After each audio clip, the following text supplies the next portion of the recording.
Welcome to Pocket Pod, Animal Crossing.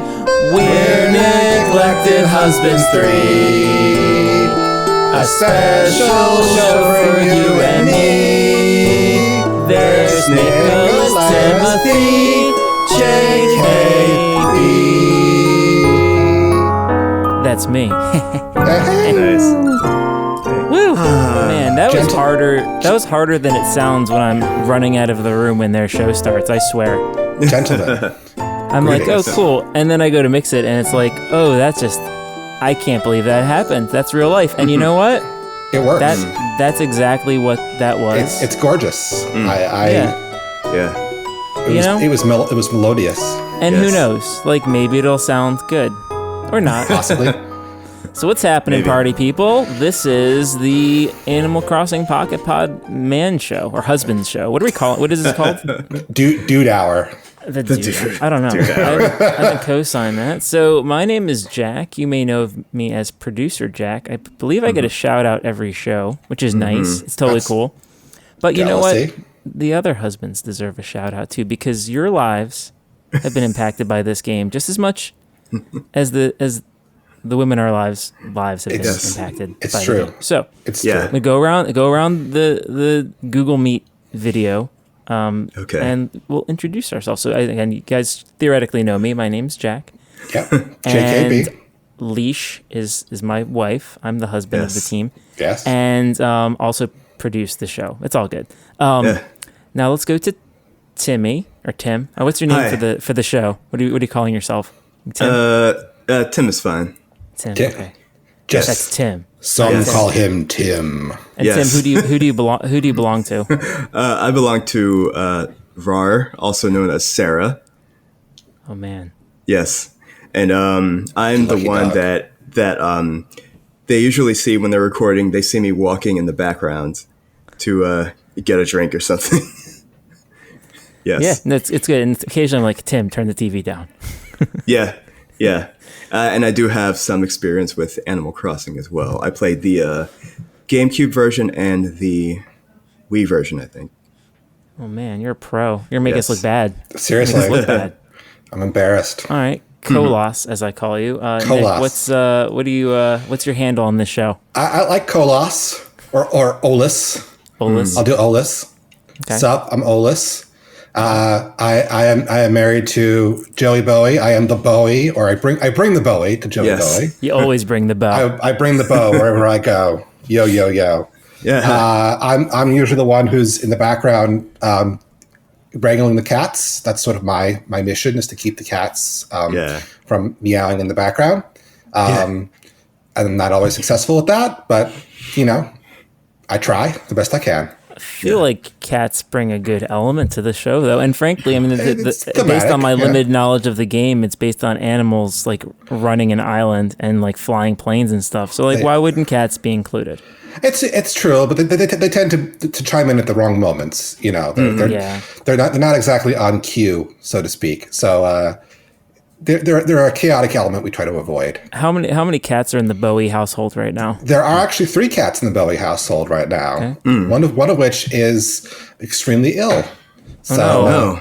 yeah, he's got a little bit of a head cold. So That's the worst. he's our new foster kitten. So we're Is he in quarantine? He's in quarantine. Yeah. I've got a secret drug for sick cats, and it's like a head cold kind of thing, cat head cold. Yeah. So check this out. You want to order this thing called L-lysine. It's a yeah. You got that stuff? So Yeah. you take Oh yeah. Lysine. Yeah. lysine. So you take that, you smash up like half a tab, or you like open up the gel pack and drop half and put it in cat food.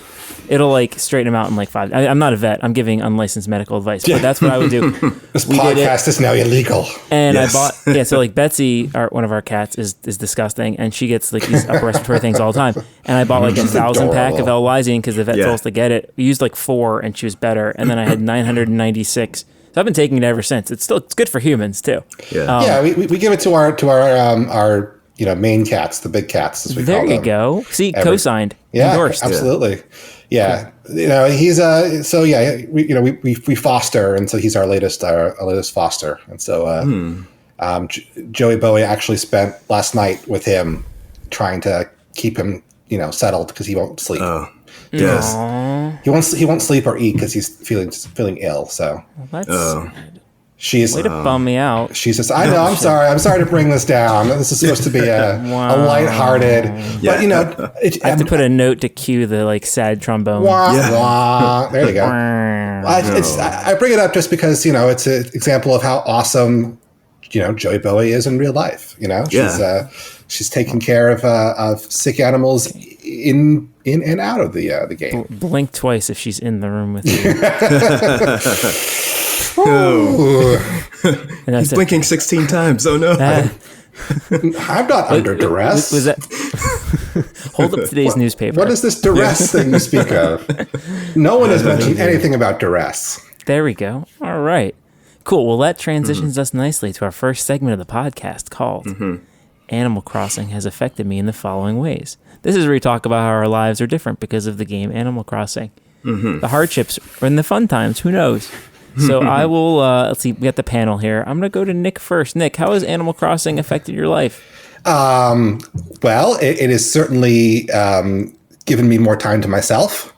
I've had a lot more thinking time and a lot less husband time, which I guess is a positive thing in some ways. A man needs his space, I suppose.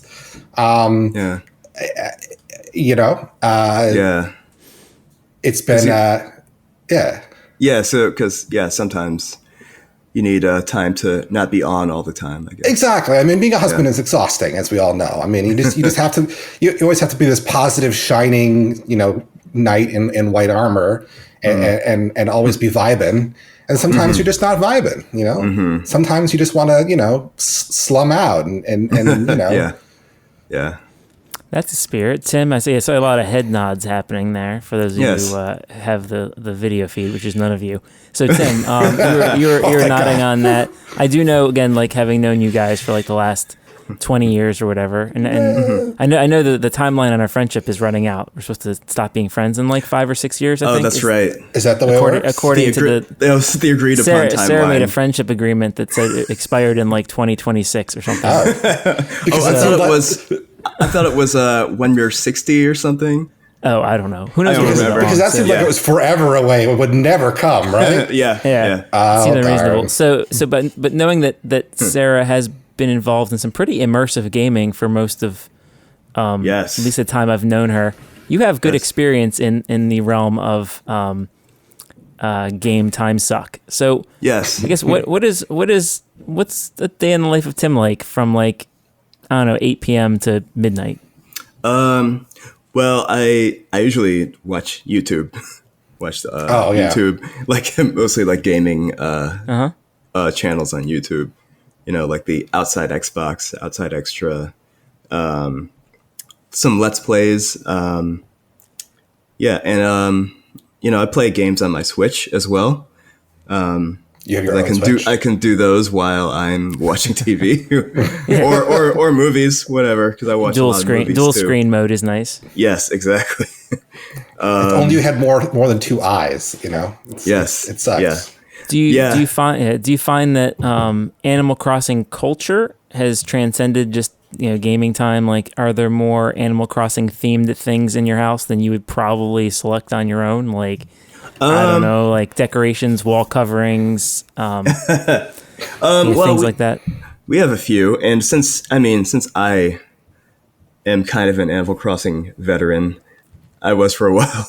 I totally get it, and I totally understand. So it's not for me, it's not just this thing oh, what is that? This owl in the kitchen, The animals, they cross. Yeah, the animals they cross. And so, I definitely, I understand a lot about it. The only thing I'm not totally versed on is the name of every animal and what kind of type it is. I can't just their look at personalities. I can't look at an animal and be oh, that's Betty, Yeah.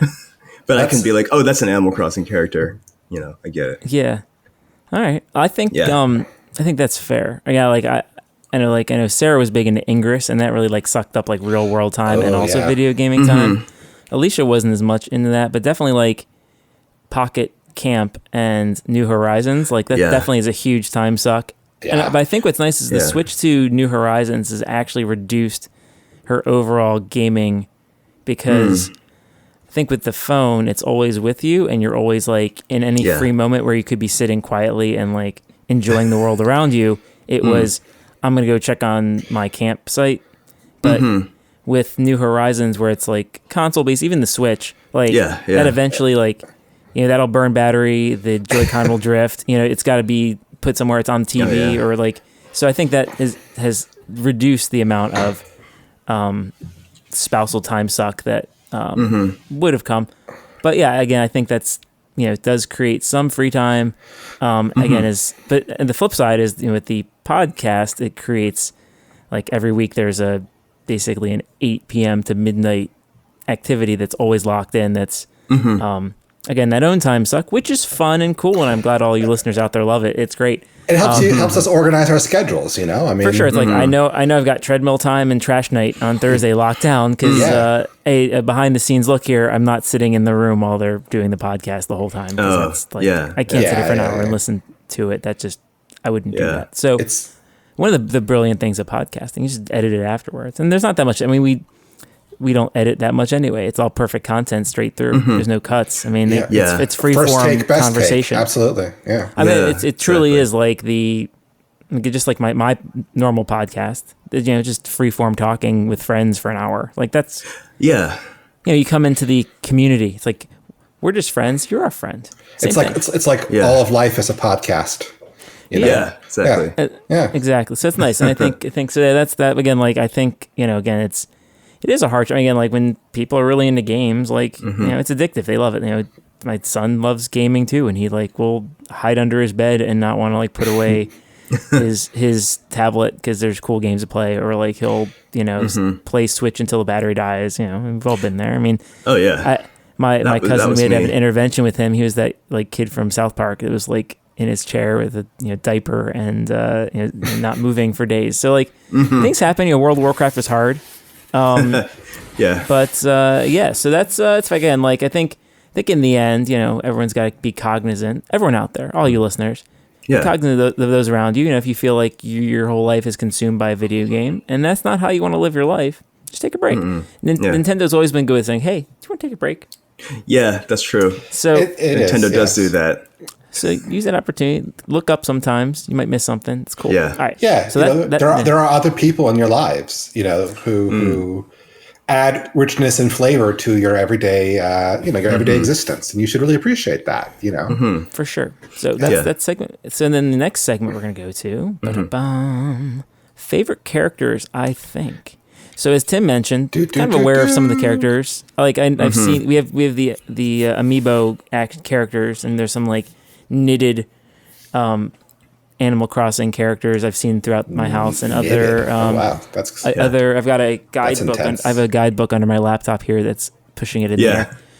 So I have awareness, but Blathers is a character, I think. Yeah, no, he's a character. All of the like the main like NPCs, like Isabelle, you know, Tom Nook, Timmy and Tommy. Oh yeah, Nook. Yeah, Nook. Is Nook a good guy? Because I feel like he holds the like leases on all these houses, right? And he also like doesn't he like lend you money? What. Yeah, he's kind of like a loan shark. Loan shark. He does just kind of like say, "Oh, here, you can have a house. Just pay it off."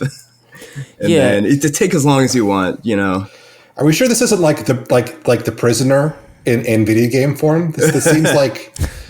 You know, it seems very dystopian in certain ways. You know, you wake up indebted to Tom Nook. Exactly. There you go. We're all born indebted to this Tom Nook character, who is the archetype of toxic capitalism. There you go. Absolutely. And then when there are characters on your island who don't want to go with this, you know, they live in tents in the beach for free. Or they disappear. They get disappeared. They're exiled. They get low ratings on their island. Again, based on what I understand on that one YouTube video I watched once.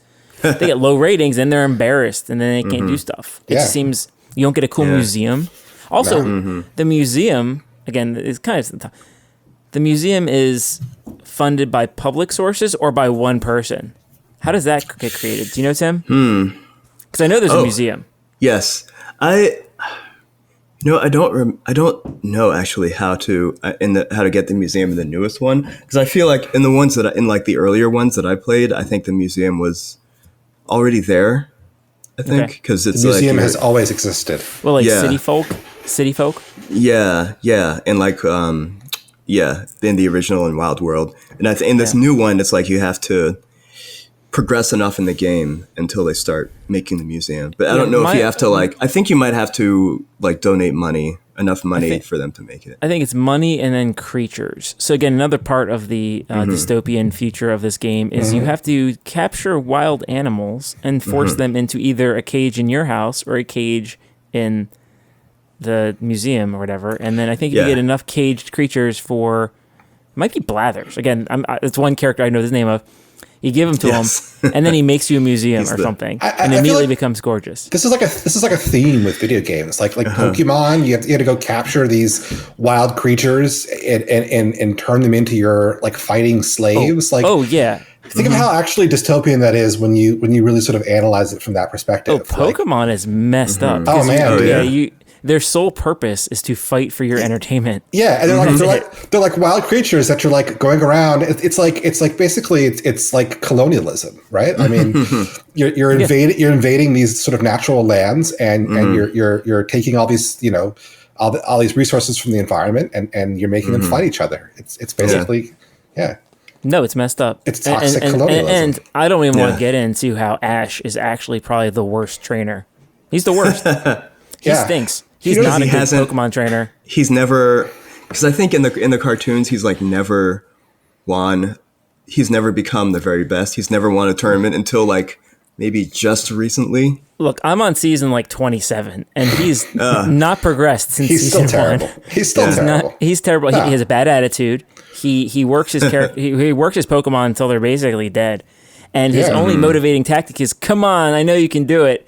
And like there was one like Rockruff, he's like training him on the beach, and it's like, "I know you can do it, Rockruff. I believe in you." It's like, great. Like, do you want to like actually get him any skills or like give him some effing berries? Like, come on, get with it. He's the ultimate like child of privilege. Like, because he's this white guy, he can wander around Pokemon Land, and everyone just assumes, he just assumes authority. He just assumes that he's an excellent trainer, because of how he was born. He doesn't have to do anything to prove it. Everyone just believes he's a good trainer. I mean, and he always talks down to the like way more successul and qualified female trainers absolutely that he interacts with. Always. All right, absolutely. I don't want to get off topic into bash. We'll do our Pokemon podcast later. Okay. All right. So that's the sequel. In this segment, I want to ask you what your favorite character is, and they could be in the game or not. So let's go to Tim first. Tim, who's your favorite character on the island, and maybe why? Well, I like Steve the Aardvark. He is I think he's like a sporty type. I think he's always talking about lifting and his abs and everything. And so he's basically you, right? Yeah, he's me. Yeah, he's basically your avatar. Yes. Tim's more biceps and shoulders than abs. My mistake. Yeah, that's true. If I had to rate Tim's qualities, it'd be like biceps, shoulders, abs, or biceps, shoulders, pecs. And a great smile. He's got a great smile. Don't forget. Oh yeah, that was a given. That was a given. Yeah. Thank you. Come on, we're rating all his good qualities. Tim Fan Club podcast coming up next. Yes, subscribe to my Patreon. your SoundCloud. Smash that subscribe button. Smash that. Yes. But for you know what? As far as like real characters that I know about, I kind of like Celeste. I think she's like the sister of Blathers. She's another owl character. She seems pretty cool, but it's and it's funny because it's kind of like the Pluto and Goofy problem, where the actual game has owls in it, like animal-looking owls. Birds, yes. Actual, owls that look like owls. They hang around on like the bulletin board sometimes. Non-sentient owls. So you have those, and then you have the anthropomorphic owls that you talk to. So And what's the difference? Why are they treated differently? Yeah, I know. I mean, it seems like there's a racial component to this, Yeah, exactly. Yeah. It's one talks. All right. Kolos, who's your favorite character, real or fake? I'm actually zooming through the Wikipedia of Animal Crossing just to see if I can recognize anyone. My favorite character is the avatar of capitalism. I mean, so Tom Nook. Yes, I mean, I guess Tom Nook. I mean, the entire game seems to be about acquiring and amassing wealth. And so it seems to me like, my favorite character would be the game itself, which is, the avatar of capitalism. Yeah. So, it's really training you how to behave in modern society, right? It's practice for bigger house, more stuff in your house. Yeah, exactly. It's going on trips to your friends' fancy places, and it's selling out. It's like Instagram envy, right? You see your friends' islands and you're like, I want that.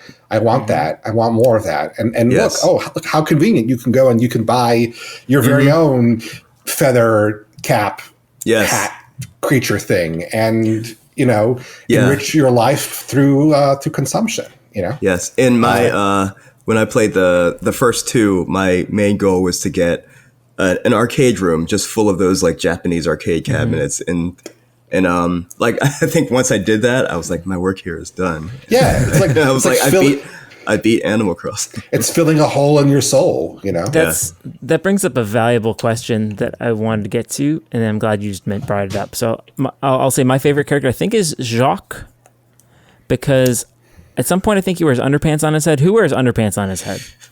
Oh, I don't know. I mean, I don't know, whatever. Don't we all? I'll go with Jock. So Tim, you brought up an important point. Quote, won the game. Like, what is the point?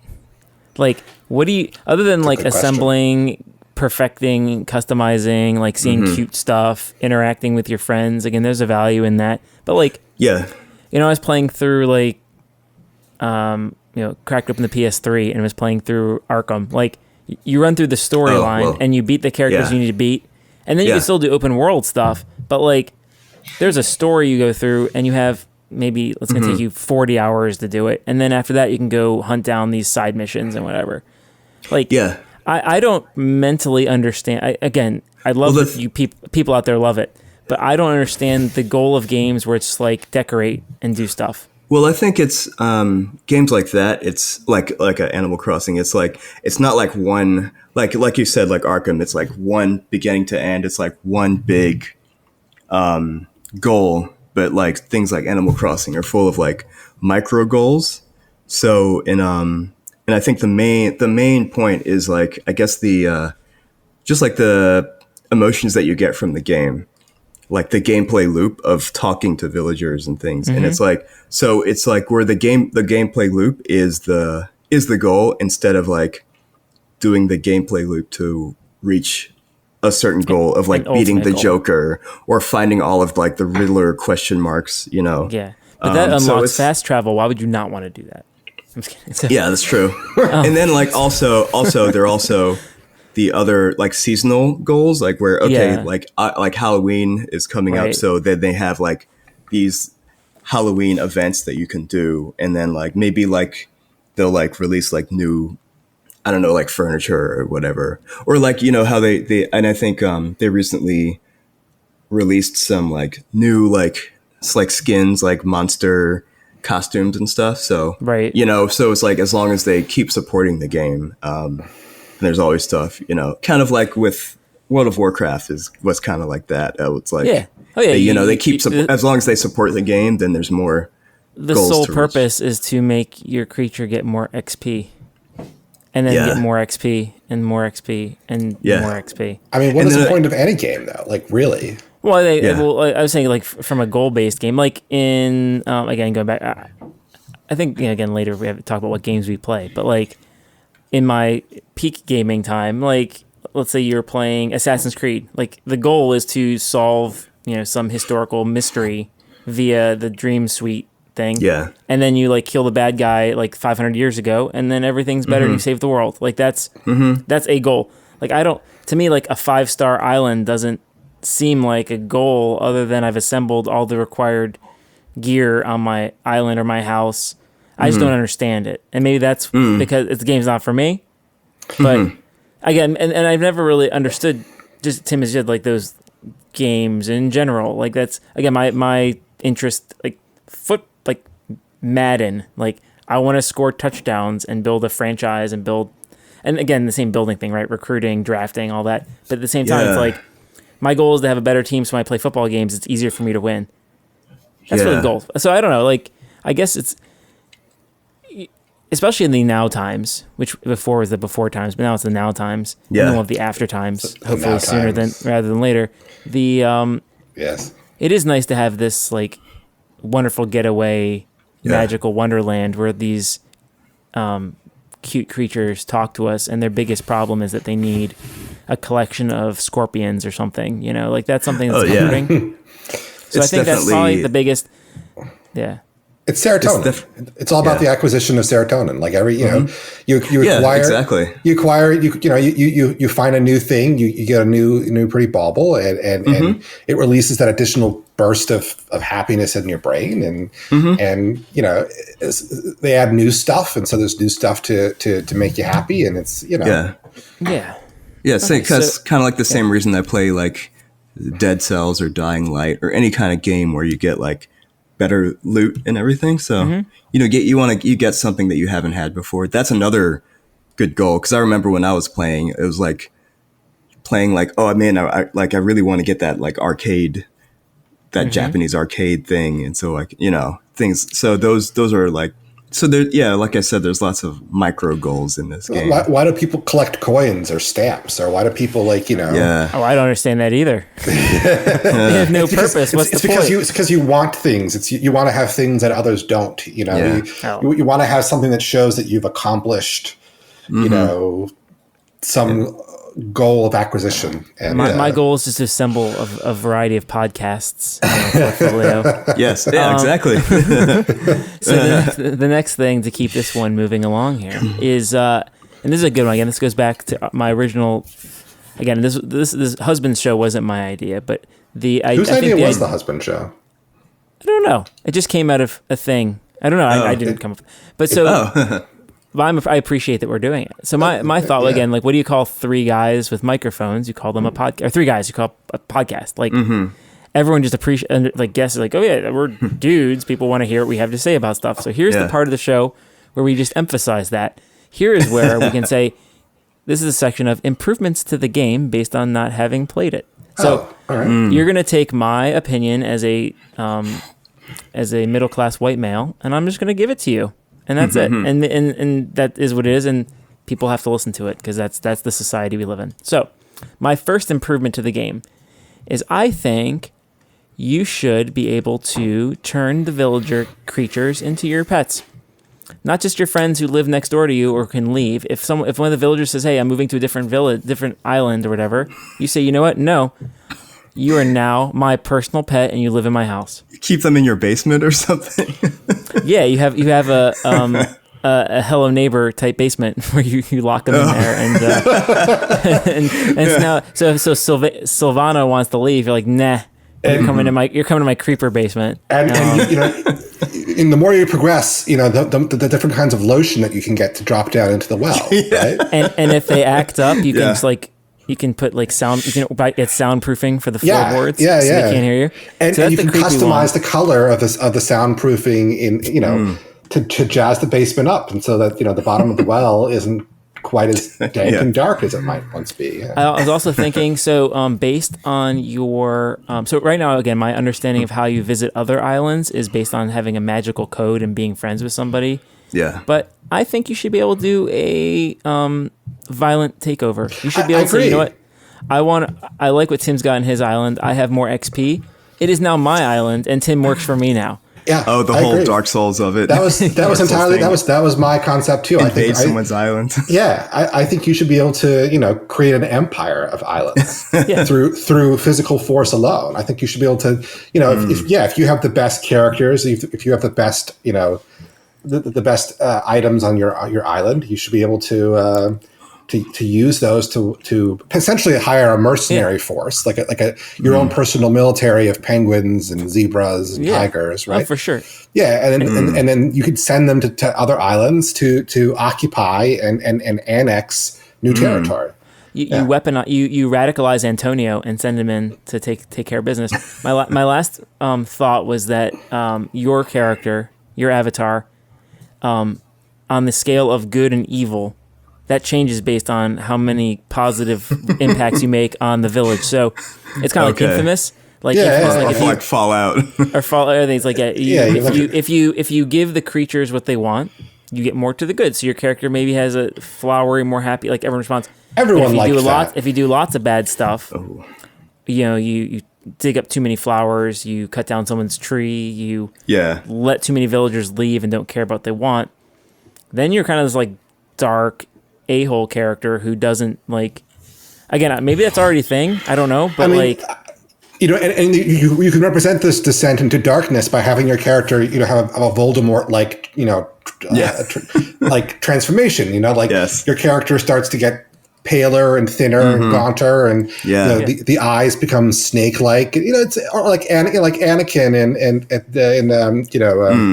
the third movie. The name of which I forget because it was so inconsequential. But I think it was really. I think it was. You saw the physical manifestation of his evil in like his eyes and hair and stuff. Yeah. So or like a Fable or Mass Effect. I know they do that. Yeah.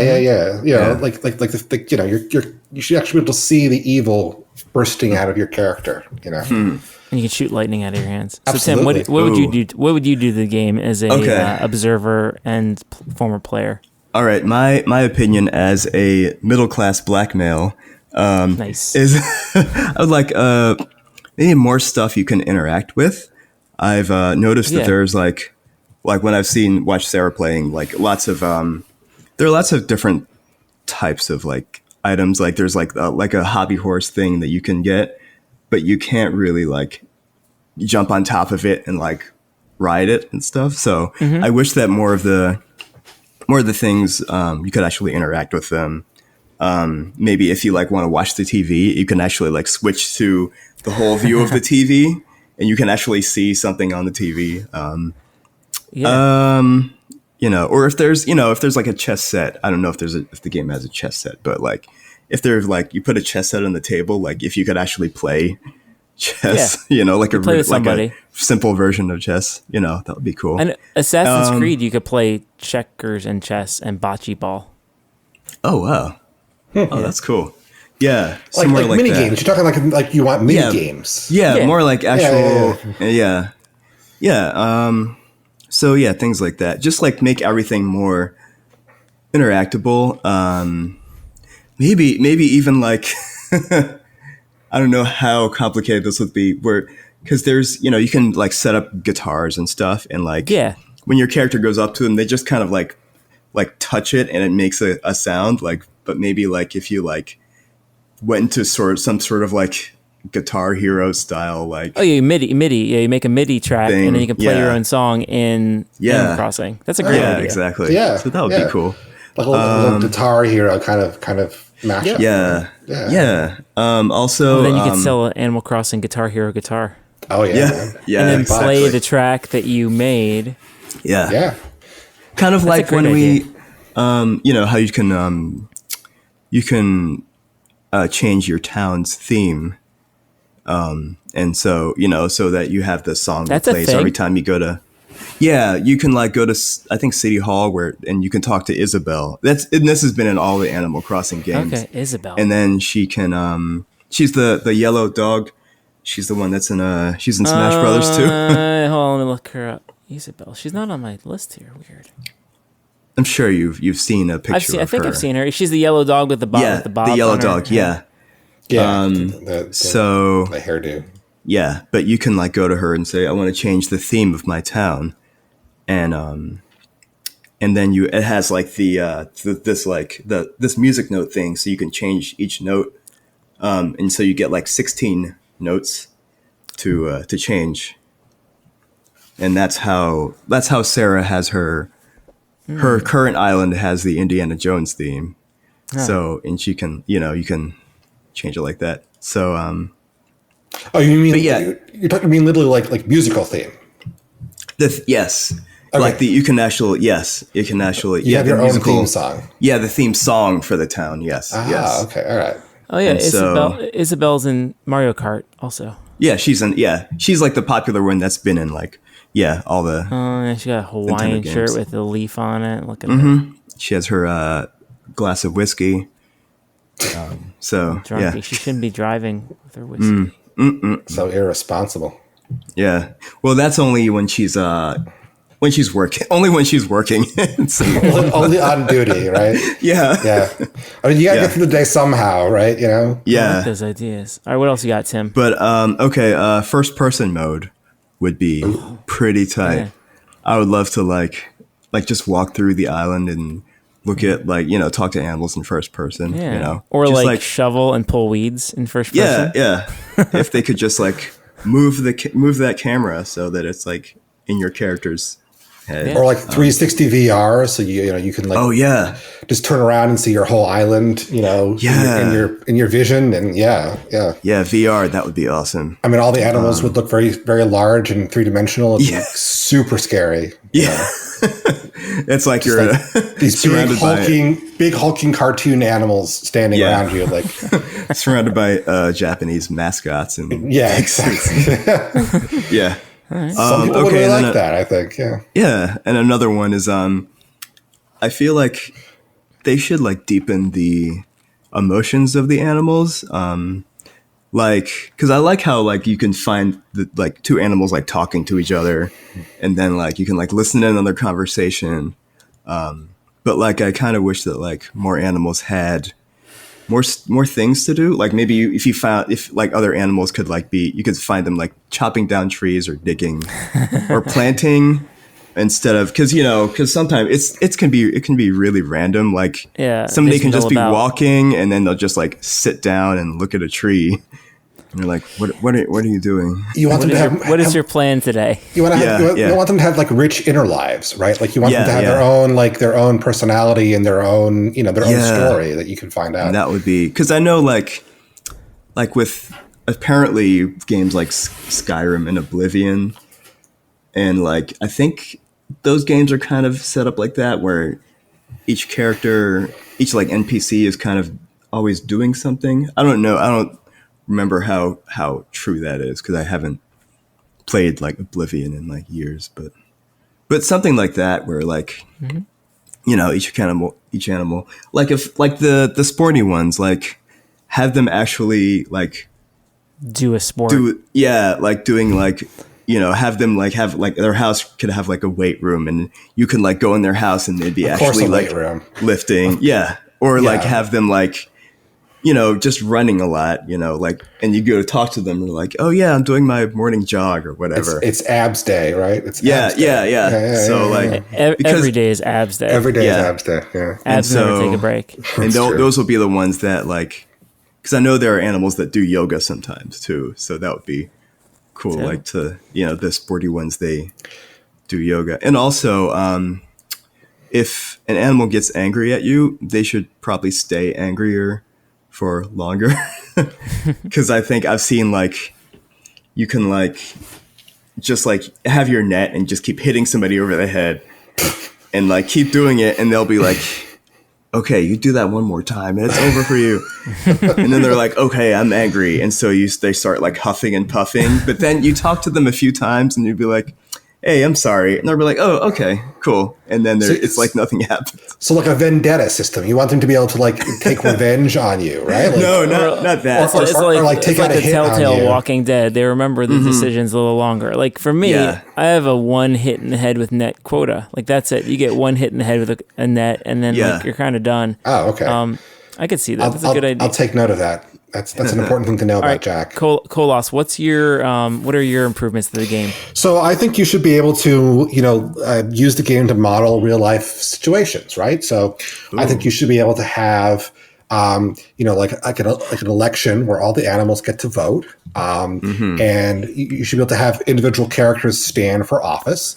And I think you should be allowed to, see what would happen if your characters were influenced by media that was slanted in one direction or the other, so that you could, potentially have like a sort of more an animal that wants to increase the the diversity of the population, right? And you can have animals who would want only zebras, on the island. That's a great transition to our prejudice in the animal zebras only, and what would happen if the zebra only politician became president of your island?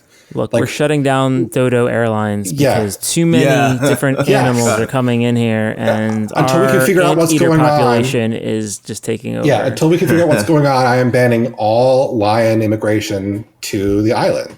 And then, I think you should be able to have model other sort of real life situations. Where maybe do you remember in World of Warcraft they had that corrupted blood thing that happened? Do you remember this? I actually haven't played it, so I don't know a lot of 10 or 15 years ago. They accidentally released this it's almost like a bug in the game, which was only supposed to affect a certain section of the game, but it was basically a virus that your characters could get, and it would slowly kill them over time. And it was you could actually transmit it to other characters. It was only supposed to be isolated to this one dungeon, right? But they wrote it wrong, and so characters were able to then transmit this essentially plague to other characters outside the game, and it spread throughout the entire universe. They eventually had to patch the game to stop it from spreading. So they actually used this as an epidemiological model to sort of see what would happen. Because there are some characters who would deliberately go around and infect other people. So they were deliberately going around and trying to hurt others. And there were some who were attempting to essentially keep others safe by creating barrier zones. So I think you should be able to model like a real life pandemic inside your island. I mean, like a hardcore mode. Said, that's a great idea, but I feel like Animal Crossing is the escape from the actual real life pandemic we have. So maybe a game like The Last of Us might be a better one to play to model a virus scenario. So why would you want to escape though? Well, I mean, what's wrong with the world as we have it? Oh, it's fine. Look, I haven't gone to the office in 6 months. I think it's great, but I just feel maybe the purpose.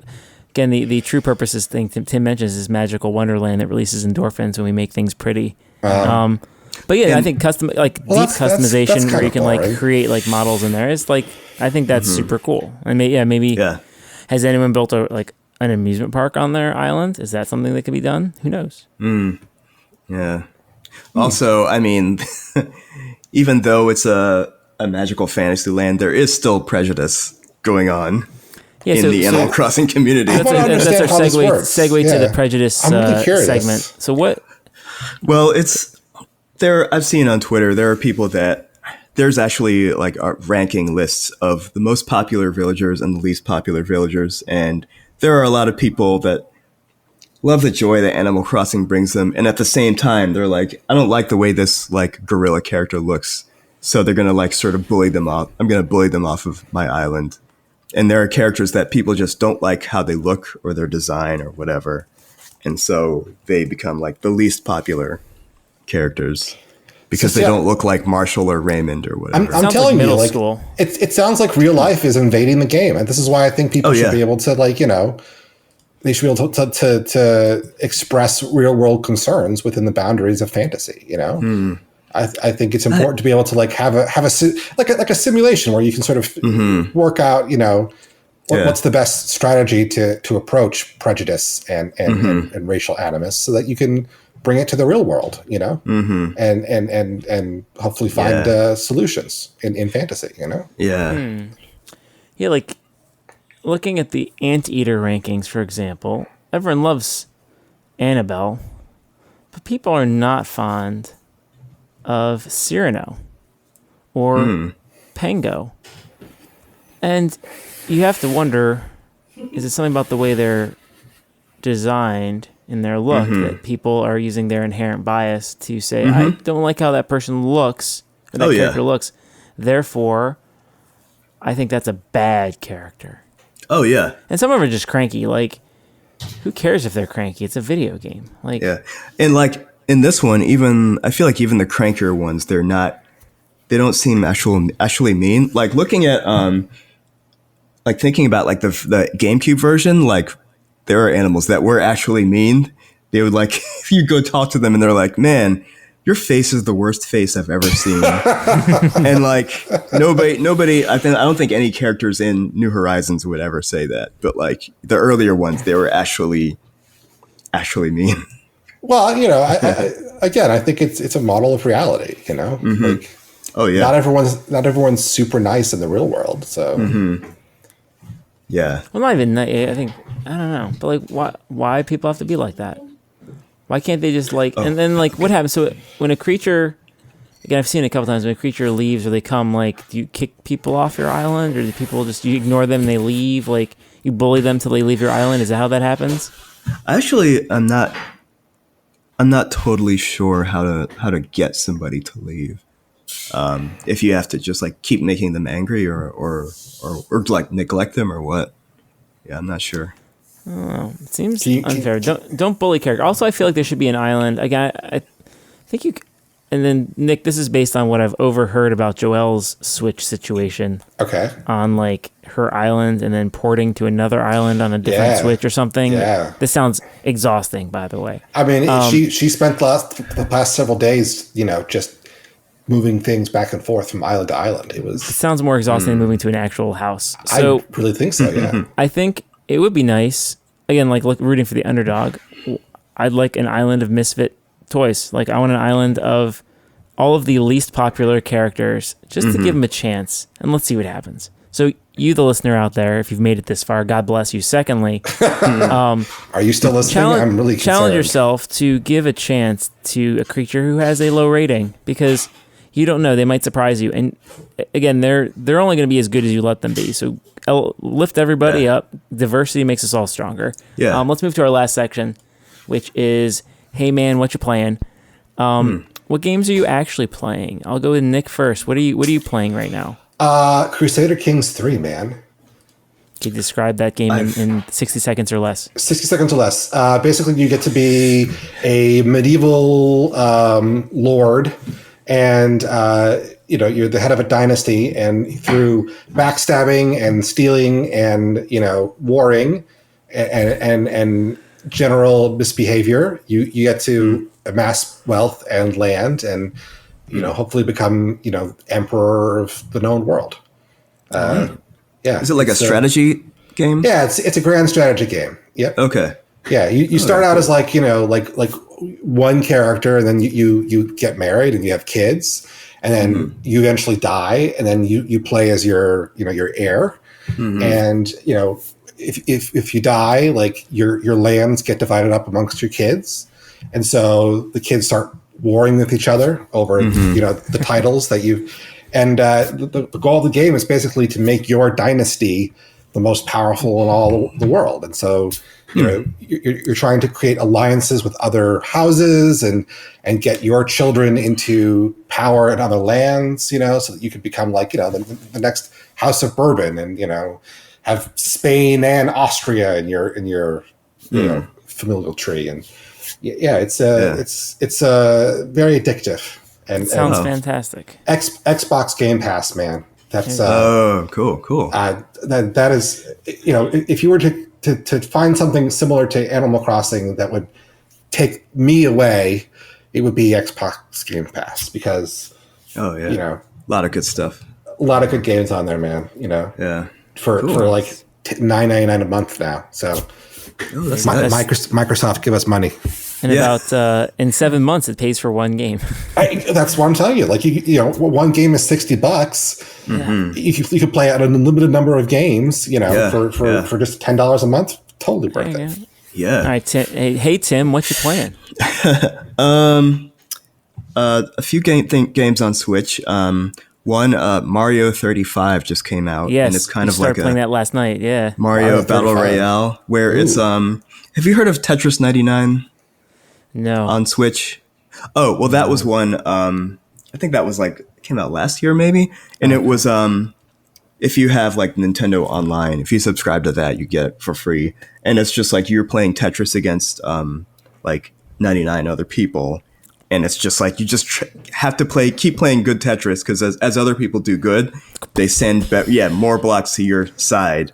It's and just it gets more harder Goombas and harder. Come to you in yeah, Mario it's kind of like 35. the Battle Royale system, you know. So that's what Mario 35 is. You start out like you play like World 1-1. You start playing it, and as you defeat enemies, those Goombas get sent to other people's games. And it's you against 34 other people. And so as you play, the enemies you defeat go to other people's games, and then the enemies they defeat go to your game. So you get like more Goombas, more turtles. You'll get like a Bowser in the middle of the level, just out of nowhere. And so, you play 1-1, and then it goes to like 1-2, and you just keep playing through Mario until you're the last one left. So yeah, and it's like if you die, then you're out. Yeah. So it's pretty cool. Also another game called Going Under. It's kind of like a roguelike game where you play this girl that's working for this startup company, and you're an intern, and you go into these dungeons, and like the boss is like, okay, your first day as your intern, we need you to go into these dungeons and kill goblins. And you're like, your character's like, wait, what? You're like, yeah, that's what it's part of the job. Any internship, So that's the goblins to kill, right? Yeah, and so Get coffee, you kill monsters, usual. Yeah, and so resume building. It's pretty fun. It's a really cartoony art style, and it's in the story. It's like a really funny story. It's cool. Also, I'm playing Dying Light for Xbox One. It's a first-person zombie parkour. That's really cool. That's intense. I've been really liking it. Yeah. Yeah, her laughter. That's a true statement, I think. And then what am I playing? Well, I'm playing. Whatever the other people in the house are playing on Switch. Sometimes I jump on. So we just finished up New Super Mario Brothers U, the one on Switch that we won that one the other day with Desmond. Occasionally play Mario Kart 8, which is fun. It's a lot of fun. Mario Kart Infinity. Yes. Mario Kart 8. Mario Party. I like the Whitewater Rapids game, thing of that. That's fun. All the mini games. That one's fun. And dusted off the old PS3 because Des really likes playing Little Big Planet, which is awesome, super fun. And we got to we're playing Arkham Origins, and I beat that 10 years ago. And then we dusted back off. We went through all the levels, and we got to a point, and like there was a weird glitch state where we're just stuck in this endless loop of it not working anymore. Like it's like activity, disable the bomb, and I'm standing right in front of the disabled bomb. It's green, it's good, and it won't let me get past that point. And it's like, cool, it's broken, sucks. and then like there's no way to go back. And it's like, all right, well, so there's that. We finished, stopped playing that, and then he wanted to play Infamous. Again, he's 5, so I'm not sure. It's like marginally extra violent, but like it's fine. But he wants to play Infamous, and like he's like, why is he like electrocuting people? I'm like, I don't know. Maybe you're becoming a bad guy. I'm not sure. But it's all fun. It's a valuable lesson to learn, Yeah. So do you think he'll be old enough for Assassin's Creed anytime soon? Oh, I mean, that's super violent. Again, like even the Arkham Origins is like still cartoonish violence of like, and Batman is still always the hero where he'll knock out the bad guy and let the cops arrest them. Yes, but like give them concussions. when I'm doing a headfirst dive off of a church with 2 hand blades out, and I stab 2 people in the brainstem as I land, hit the ground, and their blood is everywhere, and then I skin them to wear as an outfit. I feel like that's really the next level appropriate for 5-year-olds. Gotta wait till he's 13 at least. At least, yeah. It's like, can I hide in a bush and then like shoot someone in the head? With my upgrade. Like, I don't think those I want to go get with Last of Us 2. Like, I don't think that's appropriate. Again, like anything where there's shooting, like I want to avoid that. Or disembowelment, like that's like Mortal Kombat. Can't definitely not Mortal Kombat. But I think like Batman was like, well, in the end of the day, Batman really just a kick punching kind of guy, and I think that's fine. Like that's still cartoonish. Yeah, exactly. Fortnite might be Good for him. Fortnite. He really likes Roblox and that kind of stuff. And like he'll run around, kicking, punching. He gets like a rake and tries to hit people, and then like random people come and shoot him. And it's like, well, that was fun. Yeah. All right. Well, I think that was a podcast. I think that was an episode. I think we did one. I think so. Yes. I think it's been done. That sounded like a podcast. Yeah, thank you, listeners. Again, I hope you made it this far. And if you didn't, totally cool. No judgment. This is a special episode. I don't know when Joel will put it out in the universe. I do know it'll be bounced down as soon as we're finished because that's what I do. But thank you for listening, everyone. For Tim and Nick, this is Jack. This has been a special Pocket Pod episode, Husband Show. Yes. And here we go. 1, 2, 3. Pocket Pod.